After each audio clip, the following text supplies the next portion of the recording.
Salut à tous, bienvenue sur Woodfinger. Aujourd'hui, petit tuto sur la Makita 2012 NB. On va remplacer les lames ensemble, puisqu'elles ont été bousillées au dernier travail que j'ai fait. Et pour ce faire, il y a une petite astuce chez Makita. Je vous montre ça tout de suite en vidéo. Alors pour commencer, on va dévisser les deux grosses vis noires ici. Donc vous avez la face où on allume la machine, donc avec l'interrupteur on-off qui est par ici. Et moi, je travaille sur l'arrière, donc le côté où il y a le petit boîtier blanc. C'est le petit coffret avec les outils qui vont vous permettre de dévisser tout ça. D'ailleurs, on va l'ouvrir tout de suite. Ah ben, on sait le retirer, ça c'est cool. Voilà, on va le mettre là, on va travailler avec tout à l'heure. Et on va retirer ça. Donc vous retirez les deux grosses vis ici. Je vais les mettre directement dans la petite boîte. Vous voyez, il y a les outils dans la petite boîte, les aimants qui permettent de retirer les plaques. Je vous expliquerai ça pendant la vidéo. En attendant, on termine ça. Et vous allez voir que sans cette plaque, en fait, la machine ne peut pas tourner. Je vais vous expliquer pourquoi. En fait, vous voyez, il y a un système de ressort. En fait, quand vous retirez ça, vous remarquez que juste ici, je ne sais pas si on le voit dans la vidéo comme il faut. Attendez, je vais mettre la machine. Voilà. Donc, juste ici, vous avez donc un petit ressort qui en fait permet aux lames de tourner quand la plaque est mise. Donc là, les lames peuvent tourner, donc la raboteuse peut tourner. Et si je lâche, vous allez voir que ça va bloquer. Hop, voilà, vous avez entendu le clic, c'est la machine qui se bloque. Donc, pour ça aussi, ils ont mis une petite chaîne, donc pour ne pas la perdre au cas où vous travaillez en déplacement. Bon, désolé, ma tête est un peu coupée, mais bon, c'est pas grave. Et donc là, on a directement accès aux lames. Ce qu'on va faire, c'est mettre les petits aimants à leur place. Voilà. Si j'ai bien compris, c'est là qu'ils doivent être. Je vous dis, c'est la première fois que je le fais, donc... voilà. Et on va retirer les boulons directement. Vous savez quoi? Je vais aller chercher mon Recagnac, ce sera plus simple.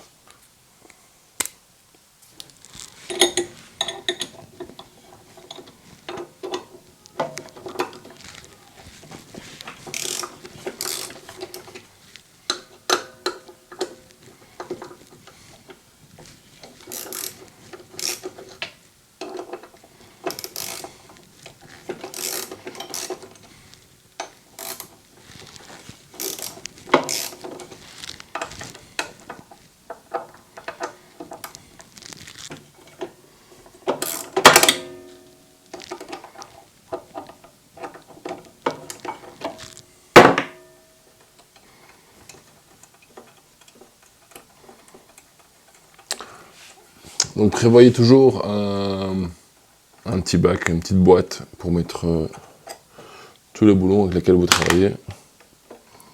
Donc moi ici j'utilise la boîte Makita qui est dans la raboteuse. Ça vous permet de ne pas perdre vos boulons. Si vous en perdez un, ben, vous êtes un peu dans la merde.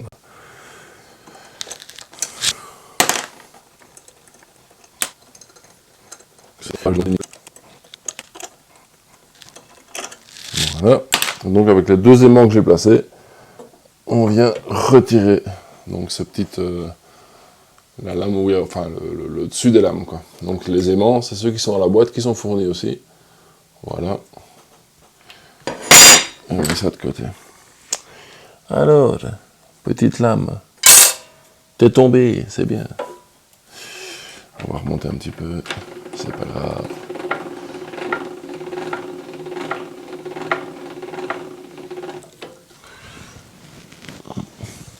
Voilà. Donc je vous montre, je sais pas si ça va bien faire la mise au point. Ça serait cool, mais bon. En fait, si vous voulez, j'ai un coup juste ici. J'en ai 3 exactement. Un juste là et 2 juste là. Donc la petite astuce chez Makita, c'est que vous voyez, vous avez une lame. Il fait pas la mise au point. Salopard. Bon, soit. Vous avez une lame en fait où vous avez le côté donc où j'ai fait les coups. Et vous avez un autre côté juste ici, qui va vous permettre de simplement retourner votre lame jetable donc, et la réutiliser. Donc ça vous permet d'avoir deux chances, voilà, d'abîmer une fois votre lame, de la retourner, de la replacer, et vous pouvez réutiliser votre lame. C'est légèrement aimanté, c'est vraiment bien fait. C'est Makita quoi. Ok, donc voilà. Je la positionne. Je vais reprendre mes aimants. Ah oui, non. Juste avant, ce qui est bien de faire, c'est de tout nettoyer. Donc là, ça ne veut pas venir. Donc qu'est-ce que je fais? Hop, petit aimant.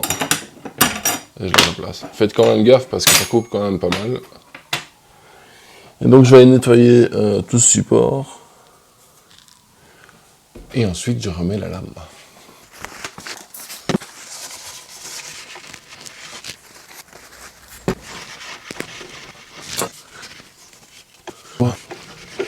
Hop là.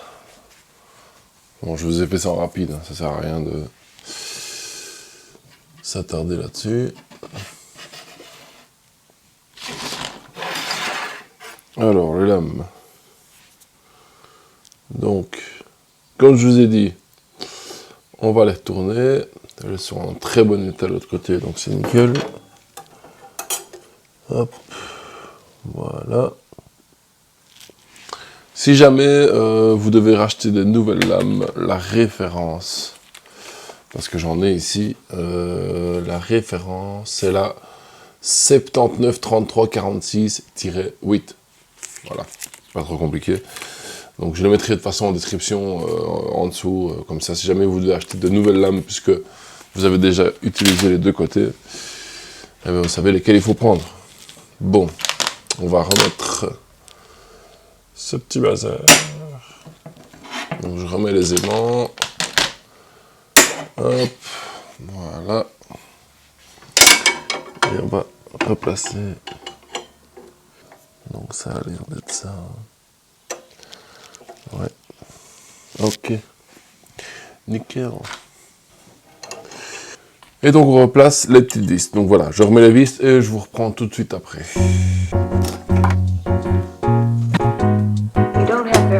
What is your verdict? Find the defendant guilty. The deadly narcotic. Ladies and gentlemen of the jury, you've got to get a hold of yourself.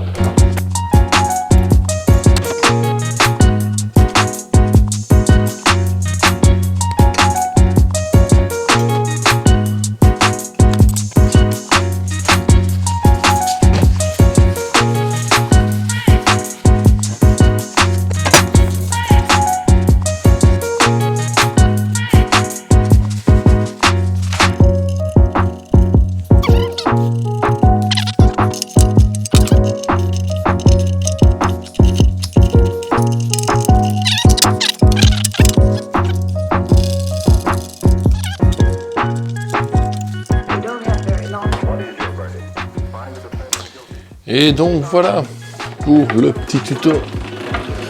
On va la remonter.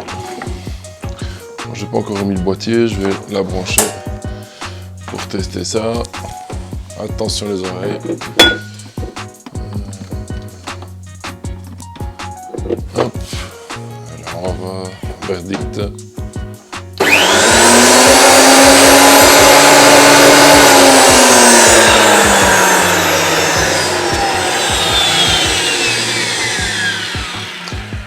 Magnifique.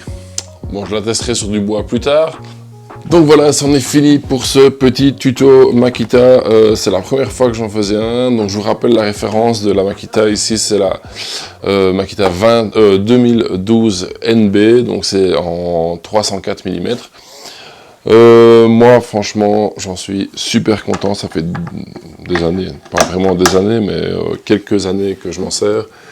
Et ça fait un travail de dingue, ça fait vraiment le taf. Quand on n'a pas les moyens d'avoir une machine, machine fixe, hein, donc de chez Felder ou des choses comme ça, eh ben, ça fait le taf. Il y a des tutos sur le net également pour utiliser ce genre de machine en dégauchisseuse. Donc voilà, j'essaierai peut-être de vous faire un petit tuto un jour, mais il y en a blindé sur le net, donc voilà. Moi, je voulais vous montrer comment remplacer ces lames, parce que c'est la première fois que je devais le faire. Alors, je ne les ai pas remplacées, je les ai retournées comme vous avez vu, c'est la petite astuce, il ne faut pas les jeter, il faut juste les retourner, les abîmer une deuxième fois et ensuite les remplacer. Donc si vous voulez la référence, que vous avez déjà foutu les deux côtés en l'air, c'est la 793-346-8. Donc voilà, vous le savez, moi je la range ici pour la prochaine fois, j'espère le plus loin possible. On est déjà 166 sur la chaîne, c'est magnifique. D'ici là, n'hésitez pas à aller vous abonner et à aller activer la petite clochette pour recevoir les notifications. Moi, ça m'aide sur YouTube pour avoir des vidéos qui sont vues par un plus grand nombre de personnes. Et vous, ça vous permet d'avoir toutes les nouveautés que je ferai. Donc, à très bientôt sur Woodfinger. Salut!